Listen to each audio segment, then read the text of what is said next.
The head coach of the Michigan Wolverine basketball program, John Beilein, back here on the Rich Eisen Show. How are you, Coach? Hi, Rich. Great to be on your show. And always great to have you here. Where's the net right now that you cut down? Where's that located? Oh, I think it was actually around my secretary's neck the other day. She surprised when I walked in. She had around it. It's right in my office, just sort of waiting to be placed over this big trophy that we have. We got to buy. After last year and this year, we got to buy some new trophy cases to fit these things in. It's a great problem to have. Well, I thought when you were saying bye, you meant the week that you've got to chill out now. I mean, it does seem like you have a bye week right now. How do you think this is going to affect things now that you're going to sit around and wait? You know, I've been through it before when I was at Canisius and Richmond, and then you follow Wichita State when they're in the Missouri Valley, Gonzaga. They've all done well in the tournaments. I think a lot is made of this, and so what we're trying to do is have these little 2-day camps with a day off. It's really important, I think, that we get their heart rates up and we get them playing game experience. But it's also, you don't want to overdo it this week. So we had a good practice yesterday, but it was things, Rich, that we would do in October. Mm-hmm. Getting a stance, slide steps. Just working on just simple passing, everything that we emphasize all year long. But you can't do it too much in the practices when you have such a busy schedule. So, and then we're going to have a scrimmage Friday with just inter-squad scrimmage of our two teams playing with refs and everything, and try to replicate a game the best we could. And then all of a sudden it's Selection Sunday, and everything's back to normal.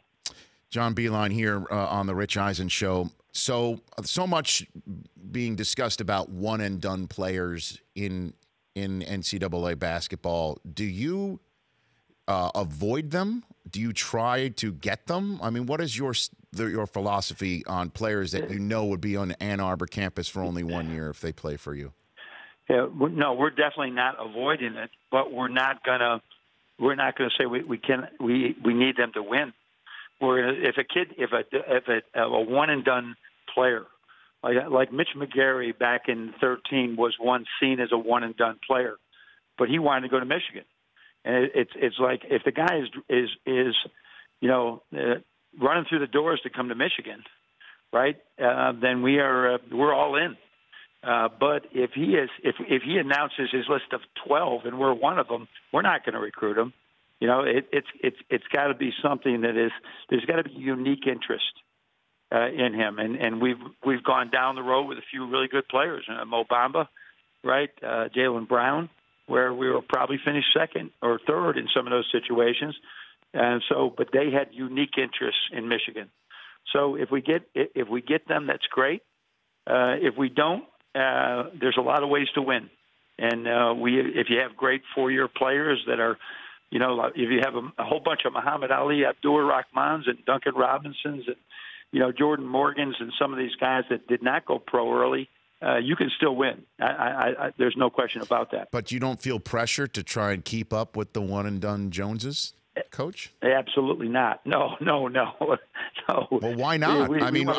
Why not? Because it seems like so many people would when they're in a position you. But maybe somebody should do some research right now on the one-and-done guys and how successful the college programs they are come from. It seems to me that there's been a lot of coaches fired the last couple of years who had one-and-dones, and it's a difficult, it's a slippery slope of when the kid is. And I'm not faulting the young man.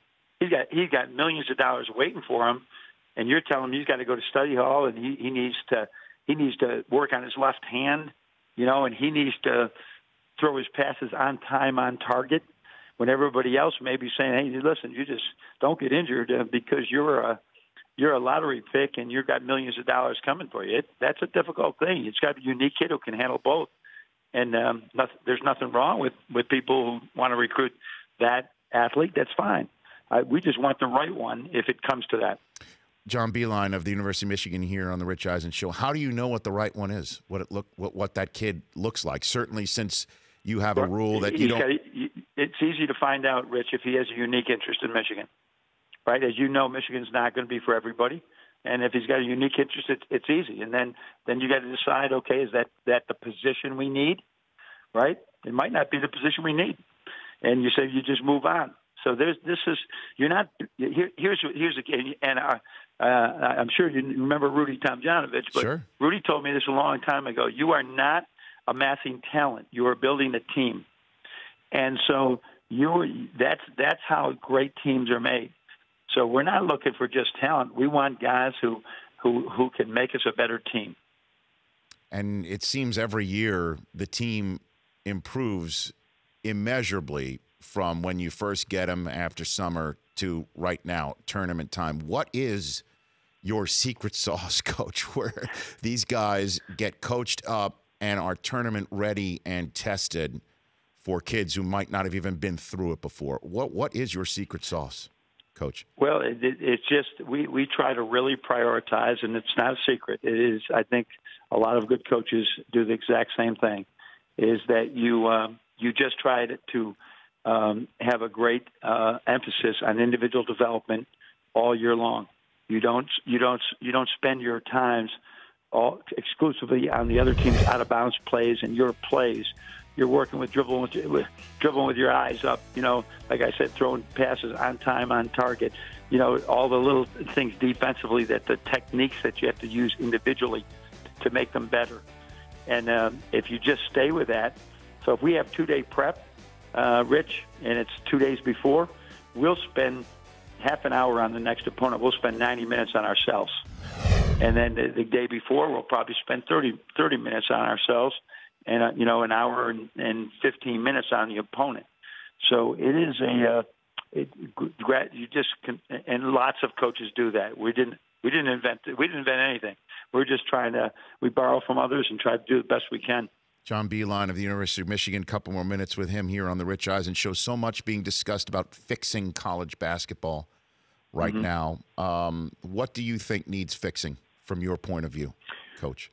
Oh man, I think the easiest thing that I think a lot of coaches would agree on is the whole one and done idea. It's a difficult thing for us all to get through. I love the baseball rule, Rich. I love it. I think just that if a kid really does not have a unique interest in going to play in 4 years of college and really get an education and a college experience, that's okay. That's perfectly fine. And there's got to be a way that they can they can still go to the NBA or go to the G League and then begin their process of becoming a career basketball player. But there's a lot of young men, just like in baseball, that will say, hey, I'm going to go to Michigan. I'm going to go to Stanford, right? I'm going to go to Vanderbilt. I'm going to go to one of those schools, North Carolina. I'm going to go there, and I'm going to play baseball for 3 years, and let's see where I'm going to be drafted. I know I could go to the minor leagues now in baseball, but I want to experience college. I know that I may not be able to play baseball as a career, and I want to be ready for other things. And it's really an easy solution, and I don't know if we'll go that way, but that would be my personal recommendation of what we do about that. I think as far as fixing college basketball, it does not need a big fix. Most people are doing it the right way. There's just apparently, if all these accusations are all true, there are apparently some that aren't. But that's what's going to make the news. That's why we have a 35-mile-an-hour stop sign or a 15-mile-an-hour speed limit around a school, because some people are not going to honor the importance of slowing down in school districts or just being cautious when they need to be cautious and doing the right thing. So it's going to get right. We've gone through these things again before, and it's going to get right. It's bigger than it's going to be much bigger than these problems one day. So you think the fix is or should come from the NBA rather than from the NCAA headquarters in Indianapolis? Yeah, we're the NCAA in some areas is powerless in this because the NBA does control when a kid can go pro, and so that's just something. And the last few years there's been incredible cooperation between the NCAA and the NBA as we try to move in that direction. Okay, so what do you think? What are you thinking about your seed and location? I'm pounding the table. I want a 2 seed. Don't care, Rich. Don't care. What about Detroit? What about the location? It would be great to play there, but it would be great. It's great to be in the tournament and just wherever gives us the best chance of winning, and we won't know that until we play the games. But you can absolutely have be sent to the other side of the world and have a great matchup for you, as it turns out, or you could go 40 miles away and have the worst matchup for you. So as you know, that many of these games are all about that today. There's so much parity in the game that we could go anywhere. I really don't care. I just want to play and just have these guys just continue to learn and play.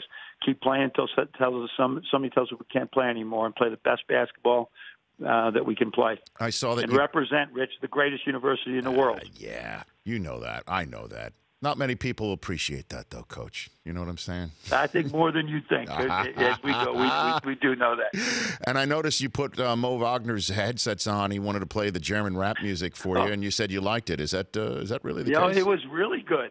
It was really good. The beats were the same, but they I don't know what the heck they were saying, but it was really good stuff. It was really good. I love music, and this is something I'm going to have to put on my playlist to get a few of those things just to change things up. Well, look, speaking on behalf of the entire alumni base, this is great stuff. I really love the way you go about your business and the way that you coach kids up. It's just a delight to see, and I'll have my seatbelt buckled for next week. Man. Looking forward to it.